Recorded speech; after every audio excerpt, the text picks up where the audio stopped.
Good news. Bridgerton Season 3 is officially on its way. We can already see that the story is about to get more interesting with each season. Not to mention, it's undoubtedly one of the most successful series on Netflix, and the demand among the fans leads to speculation. There are many potential theories spreading around social media about the next arcs of these beloved characters. So in today's video, let's discuss a bunch of them. First off, rumors of Bridgerton Season 3's two-part release. Bridgerton Season 3 is rumored to be following in the footsteps of Stranger Things Season 4, as well as many other Netflix shows, and releasing in two parts. But is this a mistake? Bridgerton stans have recently been buzzing about the possibility of the show's upcoming third season being released in two parts, following in the footsteps of hit series like Stranger Things. But some fans are concerned that this move could be a big mistake for the beloved period drama.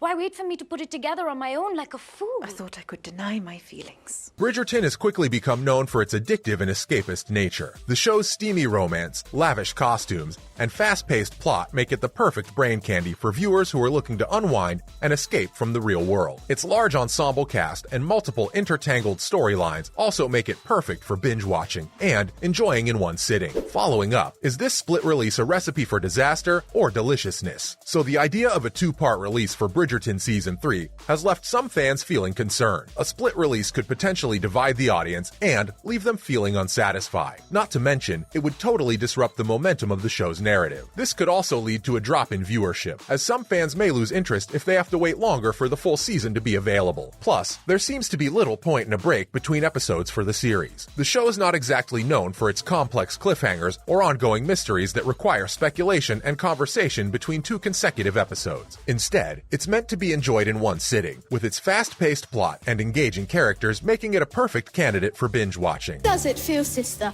to be in love? Imagine leaping off a cliff and shattering. In conclusion, while a two-part release may work well for some shows, it may not be the best decision for Bridgerton. The show's escapist addictive nature and fast-paced plot make it well suited for binging, and a split release would definitely harm its momentum and leave fans feeling disappointed. It remains to be seen what the creators of the series will decide, but many fans are hoping for a full season release in one go. Moving on, Bridgerton Season 3's top 3 potential theories for the new season. First off, will Daphne and Simon have another baby? The last episode of Bridgerton's first season, After the Rain, featured Simon and Daphne welcoming their first child, a baby boy. Daphne casually revealed her son Augie's name in Season 2, demonstrating that they adhered to Simon's request to carry on the Bridgerton family tradition of giving their children names in alphabetical order. For fans who've read the books In the Duke and I, Simon and Daphne eventually end up having 5 children. Augie is their first child, followed by daughters Belinda and Caroline, and finally boys Edward and David Hastings. Although Daphne and Simon's expanding family hasn't received any official announcements, it's likely that they'll be welcoming their second child in Season 3. As the Netflix show is now departing from the book series order, it's very likely that Season 3 will open with a significant time jump, meaning that it may take place a few months or maybe a year or two after the conclusion of the second season. According to many fans, a time jump is required to properly set up Benedict's story and also show how Penelope and Colin's relationship has developed over time. On the other hand, there's also a possibility that Daphne will become pregnant in the third season and give birth to a child in the fourth season. Hopefully soon, the Duke and Duchess of Hastings will welcome more children in the future. But meanwhile, we'll just have to wait and see. If I'm unable to secure another offer, there may be no alternative.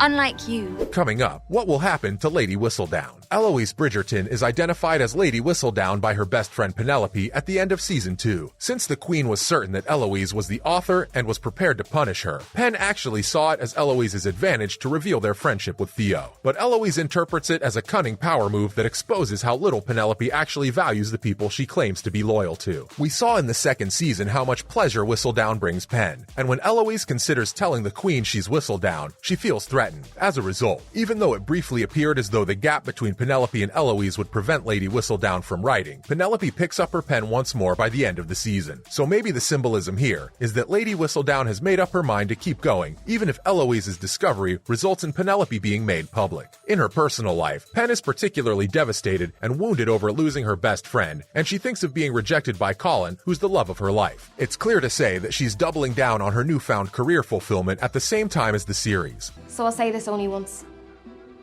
What my mistress wants, she gets.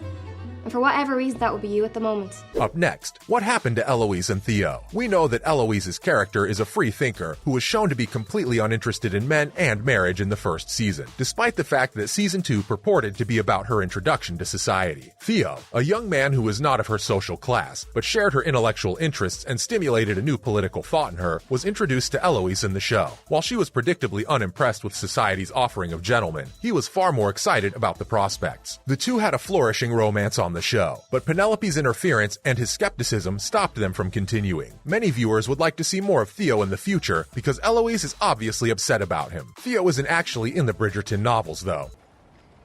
I am not here in search of gossip. No? And in Book 5, To Sir Philip with Love, Eloise weds Sir Philip Crane, who is Marina's current husband. Although in the books, Marina's a distant cousin of the Bridgertons, not the Featheringtons. Eloise meets him after Marina passes away. Before they ever actually meet in person, Eloise and Philip fall in love through letter writing to one another. This storyline might be explored in a future season. As Theo Sharp never appeared in the books, it's still unclear whether he'll reconcile with Eloise and return to future Bridgerton seasons. In the books, Eloise never had much room to be shown as a fully fledged character as she was in the show. While book Eloise never expected to marry, she did eventually reach out to Sir Philip Crane, with whom she had been corresponding for months. Her story ends with Eloise marrying Philip and adopting his 2 children. One finds oneself in such an incredible position and, well, one should declare it. Lastly, what of the rest of the cast from seasons 1 and 2? Season 3 finds Penelope Featherington, played by Nicola Coughlan, as she's finally given up her crush on Luke Newton's Colin Bridgerton after hearing him badmouth her to his friends last season. Instead, she's focusing on finding a husband who will respect her independence so she can continue her double life as Lady Whistledown, away from her sisters and mother. But due to her lack of confidence, her search doesn't seem to be going well. Meanwhile, Colin's back from his summer travels with a new look and some major swagger. He's disheartened to learn that Penelope, the one person who's always appreciated him as he was, is giving him the cold shoulder. Eager to win back her friendship, Colin helps Penelope boost her confidence so as to attract the perfect husband for her. But when his lessons start working a little too well, Colin's faced with figuring out what his true feelings for his friend really are. Our favorite couple, Anthony and Kate, will also be back. Personally, nothing's more important to the viewers than them. Thankfully, Simone Ashley and Jonathan Bailey have both confirmed they're returning for the 3rd season. In fact, Jonathan even expressed that he plans to be at every single Bridgerton sibling's wedding, and Simone wants season 3 to show Kate's adjustment to being the new Viscountess. To our delight, even the showrunner Jess Brownell said that we can hope to keep seeing Daphne in the 3rd season, but she wouldn't reveal how much. Hopefully it'll be at least as much as we saw her in season 2, if not more. One thing that was a huge concern for a lot of people, though, was a certain missing character. Fans all over the world were terribly disappointed that our fave from season 1, our very own Duke of Hastings, Simon Bassett, was nowhere to be seen. Rumors about his return are still unconfirmed. And that's a wrap for this video. What do you think of Bridgerton rumors of a 2-part season 4 release? And what do you think of our top 3 potential theories for the new series? Let us know in the comments below. Do give this video a thumbs up, subscribe to our channel, and hit the bell notification for similar videos. See you in the next one.